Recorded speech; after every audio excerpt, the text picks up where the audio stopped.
প্রেমে বিশ্বাস ভেঙে গেলে হুম মেয়েরা কেন আবার বিশ্বাস করতে ভয় পায়?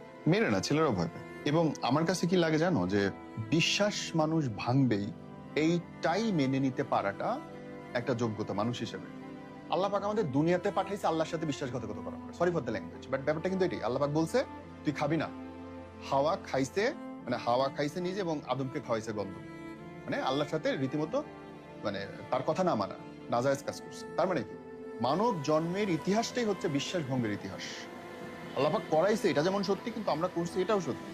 আমাদের তো এসে মারে নাই, কেউ চাবুক দেয় না, আমরা ইচ্ছে করেই করছি ভুল। সো আমরা ভুল করবো এবং ইচ্ছে করেই ভুল করতে থাকবো। অনেকেই বলে যে যে ইচ্ছে করে ভুল করে তাকে ছেড়ে যাও ঘোড়ার ডিম, এইসব যারা বলে তারা সমাজে বিশৃঙ্খলা তৈরি করতে চায়। মানুষ, প্রত্যেকটা মানুষ ভুল করবে, সে ছেলে হোক, মেয়ে হোক, হিজড়া হোক, নারী হোক, যেই হোক, ভুল করবে। তুমি তাকে ভালোবাসো কিনা তার প্রমাণ হচ্ছে যে তুমি ভুলটা মাফ করতে পারছো কিনা।